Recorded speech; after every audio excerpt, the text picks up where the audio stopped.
자, 우리 옆에 친구 얼굴 보면서 또 그 얼굴이냐? 또 나왔냐? 하지 마시고 우리 천국에서도 볼 거야. 우리 자 하나 네 축복의 마음을 담아서 하나 둘 셋 행복 행복 행복. 자 이렇게 하고 나니까 여러분 왠지 쳇바퀴 같지 않으세요? 돈바퀴 또 돌고 돈바퀴 또 돌고 기도 내용도 똑같고 말씀 내용도 똑같고 옆에 본 친구 얼굴도 똑같고. 그런데요 이 쳇바퀴처럼 도는 이 평범한 일상이 첫 번째 한번 깨져보면 이게 얼마나 감사한 건지 알게 됩니다. 두 번째 이게 무의미한 반복이 아니라는 걸 하나님은 오랜 시간이 지난 후에 알게 하세요. 네. 자 오늘 다윗 왕국에 이거 뭐 맨날 똑같이 이것도 반복하느냐. 여러분 성경은 어떻게 돼 있죠? 두 부분으로 뚝 자른다면 구, 약과 신, 약. 장안중앙교회가 나오기 전에 이미 성경은 답을 주고 있었습니다. 성경은 하나님의 옛 언약과 하나님의 새 언약, 옛 언약과 새 언약을 당신의 이름을 위해서 지키시는 하나님은 살아계시고 날 사랑하시고 그 사랑은 영원하다. 이게 다예요. 자, 그렇게 이제 위협이 될 수 있었어요. 무비보셋은 성불구자가 아니었기 때문에 충분히 사울 왕계를 이어갈 수 있는 다윗 왕조의 걸림돌이 될 수 있는 사람이었지만 그 사람을 왜 선대합니까? 그 아들도 있는데 미가도 있는데 왜 그 사람을 선대해요? 두 글자 믿음으로. 성경은 뭐라고 이야기하죠? 믿음으로 행하지 아니한 것이 다 죄라고. 그게 무슨 얘기인데요? 네? 일상 작은 하나하나의 것들. 하나님의 임재 연습이라는 책이 있어요. 로렌스 형제라는 분이 지은 책인데 계란 후라이 하나를 뒤집으면서도 구두수선공으로 평생 동안 그렇게 수도원에서 살았지만 그 작은 일 하나하나에 하나님을 사랑하는 마음으로 일이 끝나면 엎어져서 기도하면서 하나님과 함께하는 하나님의 임재 연습이라는 책도 있지만 자, 그 믿음인 거죠. 작은 행동 하나도 하나님과의 동행을 믿었던 그 믿음에 나중에 다윗이 어려움을 겪었을 때 이때 무비보셋을 지켰던 그 마길이라는 사람이 이 다윗의 인품을 보고 나중에 아들에게 쫓겨난, 오늘 이제 말씀은 다윗이 왜 아들에게 쫓겨나게 됐는지 그 씨앗이 뭔지 이런 것들을 보는 과정이지만 나중에 이렇게 은혜로 뿌렸던 씨앗이 정말 다윗이 위험에 처했을 때 다윗은 의도하고 생명보험에 든 건 아니었지만 말하자면 영적인 생명보험에 든 게 됐던 거죠. 사람에게 뿌렸던 그 은혜의 씨앗이 그 쫓겨난 다윗을 섬겨주었던. 언제 압살롬의 군대가 쳐들어올지 모르는데 거기가 왜 천국이에요? 뭐가 있기 때문에? 믿음이 있기 때문에. 하나님이 나를 가장 선한 길로 인도하시리라 라는 언약 성취의 하나님에 대한 그 좋으신 하나님에 대한 신뢰가 있기 때문에. 우리 교회에서 참 잘 안 쓰는 말 중에 하나죠. 좋으신 하나님. 참 좋으신 하나님. 그 좋다라는 기준이 내가 돼버리기 때문에 안 좋은데요 하나님? 이런 푸념을 하지만 저도 그 사람 중에 한 사람이지만 하나님은 좋으신 하나님이 맞습니다. 이 예루살렘 궁 안에서도 또 예루살렘 궁 밖에서도 쫓겨난 상황에서도 계란 후라이 하나를 뒤집으면서도 남들이 아무도 알아주지 않는데도 불구하고 하나님은 나를 기억하고 계시고 나를 사랑하신다는 것 그것 하나만으로 즐거움이 되는 거죠. 오늘 이제 나눌 말씀 중에 여기 제일 밑에 보이시죠? 너는 담대하라. 우리가 우리 백성과 우리 하나님의 성읍들을 위하여 담대히 하자. 이 말씀이 아까 우리 마지막 요압이 아람과 암몬 연합군과 맞섰을 때 했던 말이었어요. 이게 우리 교회에서 강조하는 하나님 나라 언약, 자손 언약, 땅 언약, 통치 언약과 관계가 있는 말이죠. 어디에서요? 우리가 우리 백성과. 그냥 우리 백성입니까? 하나님이 생육하고 번성하라라고 주신 약속 그것 그대로 한 몇십 명 내려갔었는데 장정만 600만이 돼서 나온 그 하나님의 언약 자손들을 지키시리라. 그냥 우리 하나님의 성읍이에요. 하나님께서 이 땅을 내게 주리라 약속하신 그대로, 아브라함에게 주신 약속 그대로 여호수아와 많은 믿음의 영웅들을 통해서 정복하게 하신 가나안 땅을 한치도 우리는 뺏길 수 없다. 이런 이제 각오를 담았던 언약 성취의 하나님을 신뢰했던 말이 바로 요압의 이 말이었죠. 여러분, 아까 제가 요압의 그 담대한 외침, 우리 백성과 우리의 성읍들을 위하여 싸우자라고 했던 그 담대함. 그런데 그 요압에게 있어서 가나안 땅이라는, 예루살렘이라는 그 공간은 나에게 정말 피 같은, 살 같은, 내 인생의 모든 것 같은, 우리나라 사람들도 참 땅에 대한 집착이 강하지만 유대인들도 그렇거든요. 1900년 만에 찾았잖아, 그 땅을. 1900년. 나라 잃고. 그게 그 사람들의 무슨 신앙교육을 잘해서 이게 아니라 이스라엘 땅으로 너희에게 주리라. 하나님이 에스겔을 통해 언약하신 만민 가운데 흩어진 그들 가운데 모아서 다시 내가 이스라엘 땅으로 주리라라고 했던 에스겔서 11장의 언약이 성취가 된 1900년 만에 무려. 자, 그런데 우리 이 친구들뿐만 아니라 우리는 지금 이 공간, 이 장소, 아까 그 나뉘어진 저쪽의 친구들이 여기 와서 이렇게 이제 여기저기를 둘러보더라고. 바뀌었지만 여기가 어떤 공간이에요? 예전서부터 함께 우리가 하나님의 이름을 기억하면서 때론 나오기 싫었지만 그래도 또 남아서 듣고 뭔가 뿌듯했던 그 공간. 여러분, 장안중앙교회가 나한테 공간입니까? 아니면 장소입니까? 여기 오른쪽에 보시면 공간과 장소라는 말이 있죠. 책 제목인데 이 토포필리아라는 말은, 토포스라는 말은 땅이란 뜻이고 필리아라는 말은 사랑, 애착 이런 뜻이거든요. 그러니까 공간과 장소가 왜 다른지라고 설명을 할 때 공간에 우리의 경험과 우리의 삶과 애착이 녹아들 때 그곳은 그 공간은 그냥 공간이 아니라 우리에게 장소가 된다라는 거죠. 이프토한이 말하는 것은 기억과 삶과 추억과 온갖 기쁨과 슬픔의 경험들이 녹아져 있는 그 공간이, 그 공간에 대한 애착이 토포필리아라는 거예요. 사람들은 자꾸 이걸 인위적으로 만들려고 하죠. 무슨 놀이동산, 뭐 즐거운 공간 이렇게 생각을 하지만 그게 아니라 자연스럽게 삶 가운데서 내가 살았던 것이 아니라 어떻게 말하자면 사라졌던, 여러분 10년 뒤에 20년 뒤에 그렇게 오기 싫었던 이 장안중앙교회가 만약에 사라진다면, 없다면, 여기 옆에 있는 골프클럽에 분점이 돼 있다면 여러분 어떻겠어요? 그냥 뭐 있던 교회에 있다가 사라졌네 이럴까요? 여러분, 하나님이 우리에게 왜 이 교회에 소속되게 하셨을까요? 여러분, 우리는요 정말 심각한 개인주의에 빠져 있지만 이걸 인식조차 못할 때가 참 많습니다. 이런 기도, 이 땅의 모든 교회를 위해서, 뭐 이거 어차피 사라질 텐데, 조국 교회를 위해서, 우리 이웃 교회를 위해 기도합시다. 그거 언젠가 사라질 텐데요. 우리 교회를 위해, 우리 부서를 위해 기도합시다. 이거 언젠가 사라질 텐데요. 다 사라집니까? 정말 사라져요. 하나님이 지으시고 보시기에 좋았더라 했더니 우주가 그냥 두루마리 말리듯이 사라지고 없어집니까? 여러분, 그 성경에 나와 있는 두루마리가 말린다라는 헬리소라는 그 단어는요, 갈아입다라는 뜻이에요. 히브리서에는 갈아입다로 번역이 되어 있거든요. 다 사라지고 없는데, 이사야 34장 35장에 다 하늘 둘둘 말리고 이 땅 다 사라지고 없는데 거기에 무슨 들짐승과 날짐승들이 뛰고 거기 무슨 사막이 백합화처럼 피어나요.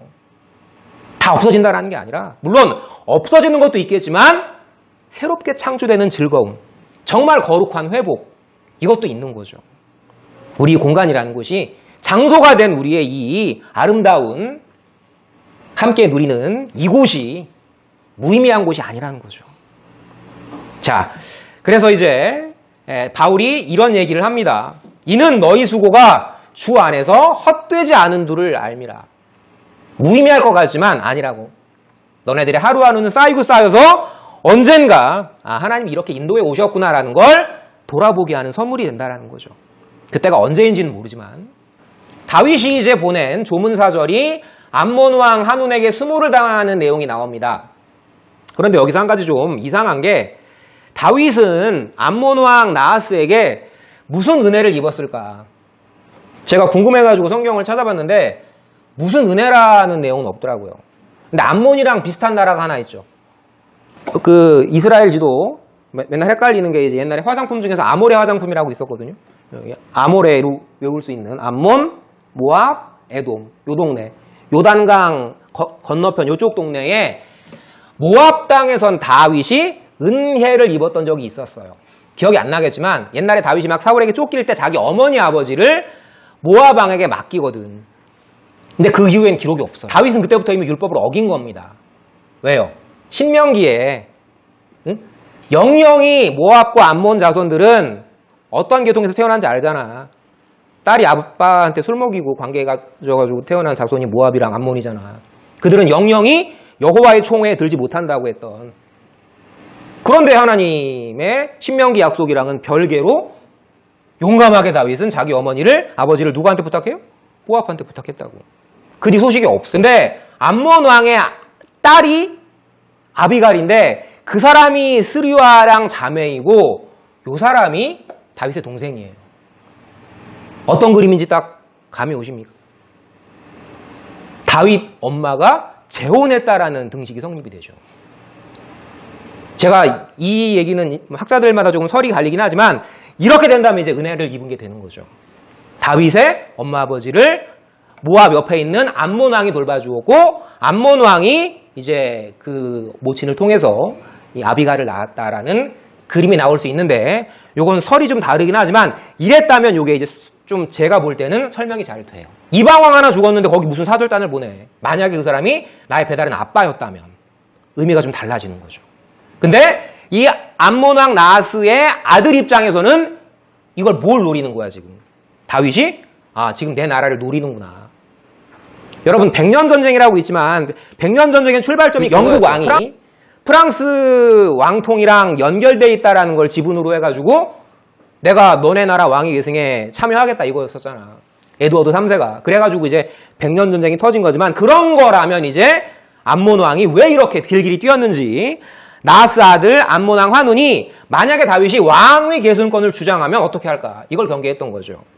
그런데 이때 이제 어떻게 합니까? 수염을 깎아버리고요. 옷을 뱉다라는 건 그냥 옷이 아니라 공복이에요. 공복. 여러분 그냥 입는 옷이 아니고요. 관리복입니다. 이건 뭘 뜻하는 거겠어요? 이스라엘 나라에 대한 모욕이죠. 레위기에 보면 수염을 여기 위에까지 밀지 말라는 말씀이 있거든. 이건 율법에 대한 도전이었고 이스라엘 국가에 대한 도전이었죠. 그러니까 나하스의 아들 한운이 사실상 선전포고를 한 것이고 이제 자기 혼자 힘으로는 안 되니까 주변 나라들을 불러 모으게 됩니다. 자, 여러 가지 정치적 상황 의도가 배경에 자리한 다윗의 조문사절단 모욕을 당했음에도 언약에 신실하신 여호와의 긍휼이 이제 다윗을 지켜주게 됩니다. 그런데 아람과 암몬 군대의 협공에 맞선 요압의 이스라엘의 군대 아람 연합군과 암몬의 동기와 명분은 돈이었어요. 용병이죠. 용병이 뭡니까? 돈을 주고 고용하는 겁니다. 나중에 요압이 비참하게 죽기는 하지만 욕심 부리다가 어쨌거나 이때는 요압이 우리에게 어떤 교훈을 주어요. 이스라엘의 동기와 명분은 자손 언약과 땅 언약을 성취하신 여호와였다. 자, 이렇게 앞뒤의 협공 위기 가운데 요압은 군대를 나눕니다. 이거는 상황이 불리하다라는 거예요. 그러니까 지금 암몬이 성 밖으로 나왔다라는 건 자신이 있다라는 거거든. 보통은 상황이 불리하면 수성전을 하죠. 근데 성문을 열고 지금 아람군과 합세했다라는 건 지금 이 요압의 이스라엘 군대가 포위망에 빠졌다라는 얘기고 이런 상황에서 이제 요압은 군대를 반으로 갈라서 자기가 적의 주력 부대인 아람과 맞서겠다. 그리고 이제 동생 네가 암몬 군대를 맡아라. 이렇게 이제 편을 갈라서 이제 포위에 대처했던 거죠. 그런데 이제 이때 요압이 했던 말이 요 말이었어요. 아까 우리 말씀 가운데 읽어봤지만 요압은 여호와의 뜻대로 이루어질 거다 이 말을 하기 전에 정말 중요한 오늘 우리 읽을 말씀의 포인트를 이야기했던 거죠. 백성을 위해서. 그리고 우리에게 주신 이스라엘 성읍을 위해서. 우리는 별로 이게 우리 얘기인 것처럼 와닿지가 않아요. 일단은 우리랑은 시간적으로, 공간적으로 멀리 떨어진 장소에 옛날 전쟁이 나랑 무슨 상관이 있느냐. 이때는 이때고 그냥 나가서 싸우면 되는 거지 뭐 이렇게 말이 많냐. 절차를 따지고 명분을 따지고. 그런데요, 여러분, 이 사람의 말이라는 것은요, 그냥 직설적으로 갈 때도 필요하지만 한 단계 한 단계 그 사람의 마음을 만져주는. 여러분, 왜 100만 대군이 장수 하나에 그 말 한마디에 내 목숨을 던져서 싸울 힘을 얻겠어요? 그 말이 뭔데요? 말에는 사람의 마음을 움직이는 힘이 있다라는 거죠. 성경이 다 뭡니까? 하나님이 우리에게 주신 말씀들이죠. 호흡으로. 감동이 제가 그런 뜻이라고 했잖아요. 한 호흡 한 호흡으로 우리에게 주신 말씀들. 자, 지금 이 요압은 암몬 및 아람 연합 용병 군대에 의해 위기에 빠진 이 상황에서 주께서 주신 백성과 성읍에 대한 애착으로 맞섰다. 그냥 땅이 아니라 우리에게 하나님이 약속하신 대로 주신 그 땅에서 우리는 한치도 뒤로 물러설 수 없다. 이런 각오가, 또 그 우리에게 주신 그 땅을 하나님이 지키실 거라는 믿음이 이 선언 속에 있었던 거죠. 자, 포위 중에도 요압이 담대히 외쳤던 근거는 주께서 번성하게 하신 우리 백성, 또 주께서 모든 시간과 우리의 애환과 우리의 모든 경험들을 녹아들게 하신 어떤 땅입니까? 여호수아 때부터, 그 사사기의 긴 역사부터 이스라엘의 피와 눈물과 한과 땀과 모든 환희가 서린 그 땅, 그 땅. 우리 장안중앙교회가 우리에게 어떤 땅이죠? 어떤 의미죠? 어떤 장소죠? 그냥 오고 싶으면 오고, 오기 싫으면 안 와도 되고, 또 그 말씀 또 듣는 거고, 그냥 형식적으로 인사하고, 출근부에 도장 찍은 그 주는 하나님께 복 받고, 출근부에 도장 안 찍은 그날은 그 주는 하나님께 저주 받고, 뭐 이런 공간입니까? 여기가? 여러분 장소죠. 여러분 주인의식을 가지셔야 돼요. 이 교회는 선생님들의 교회도 아니고요, 목사님이나 장로님이나 권사님들의 교회도 아니고, 이 교회는 내 교회다라는 의식을 갖지 않으면 우리는 영원한 손님처럼 사는 거죠. 자, 여호와께서 선하게 여기실 자손과 땅이라는 의미가 있었던 거고요. 정리합시다. 자, 우리 백성, 우리 하나님의 성읍, 이런 것들을 요압이 강조합니다. 자, 이제 헬람에서 온 이스라엘 세력과 온 아람 세력이 결전을 벌이게 되는데요. 아까의 전투는 그 요압이 그 포위망에서 탈출한 전쟁 정도라고 보시면 되는 거예요. 그러니까 라빠성에서 그 성을 점령하지 못하고 돌아왔던 거죠. 뭐 날씨도 있었겠고 상황도 있었겠지만 그 전쟁은 겨우겨우 이긴 전쟁이었고, 이제 그러니까 다시 아람 전체 진영의 우두머리였던 하닷에셀은 발음이 잘 안 돼요. 하닷에셀은 용병 형태가 아니라 강 건너, 그러니까 유프라테스 강 건너서, 메소포타미아라는 말은 강 사이의 지역이란 뜻이죠. 모든 아람 세력들을 총동원시켜가지고 쳐들어오고, 다윗은 이전 전투에서는 그냥 요압만 보냈었죠. 그게 아니라 이번 전투에서는 다윗까지 나서게 됩니다. 요압만 보낸 것이 아니라 온 이스라엘을 소집한 총동원전에서 이 헬람 지역에서 이제 전투가 붙게 되는데, 물론 이제 결과는 우리가 8장에서 공부했던 것처럼 다윗이 대승을 거두고 그 많은 전리품들 가운데에서 하나님이 지시하신 대로 그 많은 말들을 다 힘줄을 끊어버리고 100필 정도만 이제 개선용, 제수용으로 남겨놓고 그 믿음의 순종으로 모든 무기들을 내려놨던 그 내용은 우리가 공부한 바 있지만, 자, 그렇게 이제 말씀의 무기만 붙들던 다윗이 안정되고 강력한 왕국을 쥔 결과, 여기 이제 헬람으로 향하는 다윗 모습, 그리고 대승과 전리품과 말씀의 무기를 의지한 신앙. 이 사람은 돈도 많아. 이 사람은 믿음도 빵빵해. 또 이 사람은 세상에서도 인정을 받아. 부러울 게 없죠. 돈과 명예와 권력과, 그리고 믿음 좋은 사람이라는 신앙까지. 뭐가 부러울 게 있어요. 너무나 만족스럽죠. 이제 잘 살기만 하면 되는 거야. 그때 밧세바 사건이 터져요. 안정과 안락함 가운데 인간은 절대 거기에서요. 하나님 감사합니다. 제게 주신 모든 조건에 감사합니다. 하나님, 이 장안중앙교회에 선명한 3대 언약보다 더 선명한 하나님 나라 언약을 주시며 감사합니다. 이러면 좋을 것 같죠. 그게 우리 것이 되어버리면 반드시 우리는 쓰러집니다. 선줄로 생각한 자는 넘어질까 조심하라. 다윗의 그 안락하고 안정됨이 어디로 가느냐? 11장에 밧세바 사건으로 가요. 절대 권력을 쥔 다윗의 행보는 안정되고 강력한 통치였고요. 대외적으로 위험을 가시하고, 이때 제가 설명드렸죠. 이집트 왕조도 무너져가는 때였고 아수르도 큰 힘을 쓰지 못했던 때였다. 근동의 패자로서 이제 대내적인 질서까지 확실하게 잡혀요. 다윗이 굳이 안 가도 이 랍바성은 떨어집니다. 근데 그 랍바성 전투에서 누가 죽어요?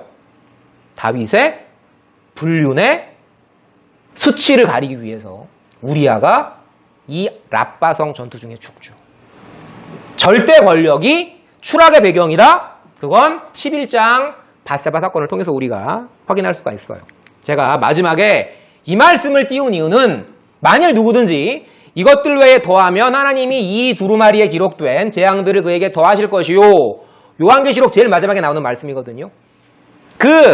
우리의 모든 성들은 장차 거룩한 성, 새 예루살렘, 새 하늘과 새 땅, 신천지. 갑자기 어감이 안 좋아지지만 원래는 좋은 말이죠. 새 하늘과 새 땅, 새 예루살렘. 그 거룩한 성이 우리에게 이 말 그때에 이 말씀 이외에 뭔가를 추가하면 받는 채찍질이 커요? 아니면 뭔가를 빼버릴 때 받는 채찍질이 커요? 잘 보세요. 뭔가를 제해버리면, 뭔가를 더하면 재앙만 더하지만 뭔가를 빼버리게 되면 넌 빠지는 거야. 어디에서? 그 생명나무와 거룩한 성의 참여함을 제하여 버리시리라. 우린 이 말씀에 대한 두려움이 없죠. 내가 골라 읽고 싶은 말씀만 보죠. 불편한 말씀은 빼버립니다. 응? 너희가 믿음에 있는가? 너희 자신을 시험하고 너희 자신을 확증하라. 이런 말들은 불편해요. 응? 너희가 그 은혜로 인하여 믿음으로 말미암아 구원을 얻었나니 이것이 너희에게 나는 것이 아니요 하나님의 선물이라. 이런 말들은 참 편한데 말씀은요 우리가 빼버릴 수 없는 거예요. 우리가 이해되지 않는 말씀이라고 해도 그 말씀 가운데에서 내게 주신 이성과 의지와 결단으로 최선을 다할 때 될 수 없지만 되게 하시는 하나님의 은혜를 우리가 경험할 수 있는 거죠. 우리의 본향이라는 말, 우리의 영원한 땅이라는 말, 여러분 지금 이 땅에 지금 내가 소속된 내 가족, 내 학교, 내 교회, 내 조국에 대한 애착이 없는 사람은요 감히 말하지만 나중에 하나님 나라에 대한 애착도 없을 가능성이 높습니다. 두려운 말이지만 전 그런 의미라고 생각해요. 말씀 함부로 빼지 마시고, 우리가 언약 성체 말씀을 받았지만 그 흐름에 안 맞는 말씀이라고 함부로 빼지 마시고요. 어떤 뜻이 있겠지. 겸손히 순종하면서 이해되는 말씀은 은혜로 받고요. 이해되지 않는 말씀은 겸손으로 받는 거예요. 함부로 빼는 게 아니라. 기도하고 마치도록 하겠습니다. 하나님 감사합니다. 우리에게 영원한 본향을 주셨습니다. 또한 우리에게 모든 삶의 전투 가운데에서 우리에게 주신 자손 언약과 우리에게 주신 땅 언약과 우리에게 주신 통치 언약을 생각하게 하셨습니다. 하나님 아버지, 우리가 속해 있는 이 땅이, 내가 지금 속해 있는 이 공간이 그냥 흘러버릴 공간이 아니라 우리에게 영원한 애착의 기초가 될 귀한 장소라는 것 다시 한번 생각하게 도와주시옵소서. 요압이 그 두려운 전투 앞에서 우리 백성과 우리에게 주신 여호와의 성읍을 위해 싸우자라고 외쳤던 것처럼 나만을 바라보는 것이 아니라 내 주변, 내 이웃, 내 교회를 생각할 수 있는 우리 친구들 한 명 한 명으로 주께서 성장시켜 주실 것을 믿습니다. 감사드리며 우리를 사랑하시는 예수님 이름으로 기도드렸습니다. 아멘.